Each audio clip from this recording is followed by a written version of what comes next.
அண்மை செய்தியை பார்த்துக் கொண்டிருக்கிறோம். திருப்பத்தூர் மாவட்டம் ஜோலார்பேட்டை அருகே சொத்து பிரச்சனை காரணமாக மாமனை அவரது மைத்துனர் சரமாரியாக வெட்டி படுகொலை செய்துள்ளார். இது குறித்த கூடுதல் விவரங்களை செய்தியாளர் பிரபு வழங்க கேட்கலாம். வணக்கம் பிரபு, இது குறித்த கூடுதல் விவரங்களை பதிவு செய்யுங்கள். நிச்சயமாக யுவன்ராஜ். திருப்பத்தூர் மாவட்டம் ஜோலார்பேட்டை அடுத்த வக்கனம்பட்டியைச் சேர்ந்தவர் சக்கரவர்த்தி மகன் சிம்மராயன்.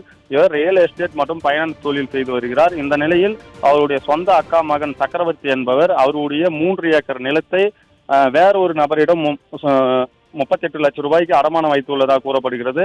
இந்த நிலையில் அந்த சொத்தை சிம்மராயன் தனது பெயரில் கடந்த 1 வருடங்களுக்கு முன்பு பத்திரப்பதிவு செய்து மாற்றியுள்ளார் என கூறப்படுகிறது. இதனை அறிந்த சக்கரவர்த்தி அவ்வப்போது மாமனிடம் தகராறில் ஈடுபட்டுள்ளதென கூறப்படுகிறது. இந்த நிலையில் இன்று காலை சிம்மராயன் அவருடைய நிலத்திற்கு சென்று கொண்டு இருந்த போது பின்தொடர்ந்த சக்கரவர்த்தி தான் மறுத்து வைத்திருந்த கட்சி எடுத்து சராமரியாக வெட்டி படுகொலை செய்துவிட்டு தப்பி ஓடியுள்ளார். இதனை அறிந்த ஜோலார்பேட்டை போலீசார் சிம்மராயனுடைய உடலை பிரேத பரிசோதனைக்காக திருப்பத்தூர் அரசு மருத்துவமனைக்கு அனுப்பி வைத்து வெட்டி படுகொலை செய்து தப்பி ஓடிய சக்கரவர்த்தியை வலைவீசி தேடி வருகின்றனர். யுவன்ராஜ். முழுமையான விவரங்களை வழங்கியமைக்கு நன்றி பிரபு.